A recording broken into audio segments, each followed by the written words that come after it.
On March 15, 2023, in Silicon Valley, California, an incident unfolded that would challenge the integrity of a prominent technology firm, Innovate Solutions. Known for its groundbreaking software and hardware innovations, Innovate had positioned itself as a leader in developing real-time data analytics platforms. At the heart of its operations was a proprietary cloud-based architecture that enabled rapid data processing and user engagement. This architecture leveraged various microservices interconnected via APIs, allowing for seamless communication among applications and services. On that specific date, an internal audit was underway, assessing project timelines and deliverables across several departments. Late-stage discrepancies began to emerge related to the launch of the company's new analytics tool, designed to cater to mid-market businesses looking for affordable yet powerful data insights. The audit revealed that the development team had consistently exceeded their estimated timelines, with significant pushbacks on key milestones. This raised immediate concerns from the leadership team, prompting a further deep dive into the development processes. Investigations pinpointed a troubling gap in the team's workflow management protocols. During the integration of new features into the analytics platform, the team had inadvertently misconfigured access permissions on several critical development containers. This misconfiguration allowed unauthorized access to sensitive pre-launch features. Development logs showed a series of unfamiliar access attempts from internal user accounts, combined with failed login alerts that had been overlooked due to inadequate monitoring processes. Evidence suggested that a small subset of developers had begun using encrypted channels to communicate during this period, raising red flags about their intention. The first measurable impact of this technical lapse manifested within days. By March 20, user adoption rates for the new analytics tool were reported to have stagnated at only 30% of projected growth for the launch month. In concrete financial terms, this translated to a loss of anticipated revenue estimated conservatively at $250,000, as potential clients began to express reluctance to engage with a product that was already facing delay. Concurrently, internal monitoring systems began to flag unusual usage patterns. API calls from development environments were being made to production servers, leading to temporary service disruptions that further frustrated early adopters. In response to these developments, confusion permeated the organization. An incident response channel was established on the company's internal communication platform, yet initial messages revealed a lack of clarity on the extent of the misconfiguration. Employees expressed uncertainty about which features were compromised and raised alarm over the potential exposure of sensitive user data. Internal emails flowed between team leaders attempting to piece together the timeline leading to the issues at hand. Some suggested re-rolling the permissions on access controls, while others proposed immediate forensic analysis of the user accounts involved. External signals also began to surface. User feedback started flooding in on social media, with clients reporting malfunctioning tools and unresponsive support systems. Monitoring alerts from various analytics platforms indicated a sharp decline in usage metrics. By March 22nd, minor media mentions popped up documenting user frustrations but lacking in broader coverage. Still, the company's stock took an unanticipated dip, dropping by 4% in the week following the initial incident as investors sensed emerging instability. As the investigation deepened, it became apparent that these technical failures were symptomatic of deeper organizational issues. Teams were operating in silos, which prevented the sharing of crucial information. A culture of excessive competition amongst developers may have fueled individualistic behaviors, contributing to the encryption of communications rather than open discussions on potential risks. As the forensic team continued to slice through layers of data, they uncovered a discrepancy in the version control system that indicated revision histories were being altered, potentially in an effort to cover up the misconfiguration incident. While internal investigations kept escalating, additional external reports indicated the presence of a shadow community on certain online forums that discussed Innovate's products, often in a derogatory manner. Anonymous posts hinted at insider knowledge of the company's vulnerabilities, presenting Innovatech as a ripe target for competitive erasure. It was unclear if these posts were the result of disgruntled employees or rival companies. Speculation regarding the involvement of external parties loomed, even as internal stakeholders grappled with remnants of misplaced trust and accountability.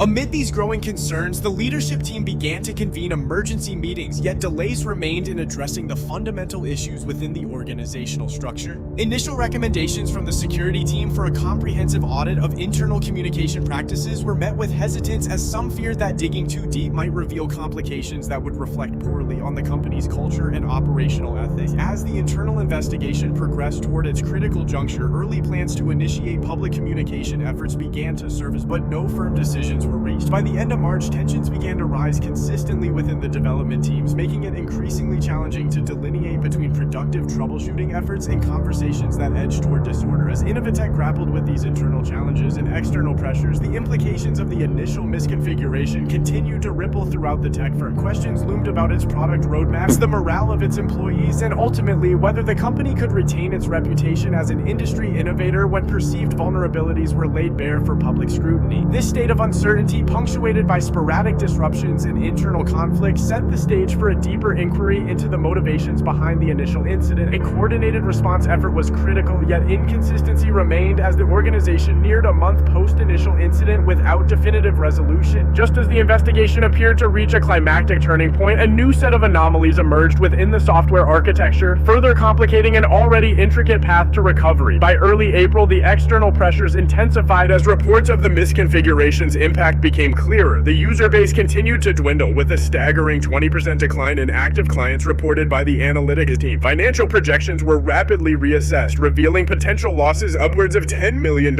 attributed to the product malfunctions and resulting user churn. Social media scrutiny escalated, prompting industry analysts to issue public warnings about Innovate's faltering stability, ultimately exacerbating investor panic. Within days, the company's stock plummeted an additional 15%, wiping out millions more in market valuation. In response, on April 10th, the executive team convened a crisis management task force integrating legal, IT, and public relations specialists. The team formulated an emergency response strategy, prioritizing an overhaul of security protocols and a public statement to address growing concerns. A comprehensive internal investigation was mandated to examine the potential insider threats fully, enlisting external cybersecurity firms to audit all communication trails and system logs. By April 15th, a substantial portion of the staff had their access privileges downgraded amid fears of further insider actions. Multiple employee terminations occurred, including those of key developers linked to the encryption discussions. Around the same time, reports from confidential sources leaked to several tech journalists. This led to an in-depth expose published on April 20th detailing the inner workings of the sabotage attempts and the miscommunication that allowed critical vulnerabilities to surface. Internal messages were leaked showing employees expressing distrust in management, while internal audit logs revealed deliberate alterations made to version control systems. Journalists outlined how misaligned incentives at Innovatech had fostered a toxic work environment, prompting widespread outrage amongst the tech community and calls for accountability. With the story gaining traction, external regulatory bodies began taking notice. By the end of April, regulatory authorities had communicated their intent to investigate Innovatech for potential violations of data protection laws, particularly concerning client data exposure risk due to software failures. This escalated matters further, and by early May, law enforcement was involved to assess any implications of insider trading or other fraudulent activities that could have transpired in the wake of the incident. As the weeks progressed, the fallout continued. By mid-May, Innovatech faced lawsuits from multiple clients for breach of contract regarding services that were promised but inadequately delivered. Additionally, several high-profile business partnerships ended abruptly, compounding the financial and reputational damage. The company initiated a series of policy reforms outlining new transparency measures and accountability standards to restore public trust. However, these changes were seen by many as reactive rather than preemptive. By July 2023, having withstood months of scrutiny and declining performance, Innovatech announced significant layoffs, reducing its workforce by nearly 30%. Many employees cited organizational frustration, low morale, and lack of direction as leading causes for their departures. Rebuilding efforts included the appointment of a new chief operations officer tasked with revitalizing company culture, but skepticism from the remaining staff remained palpable.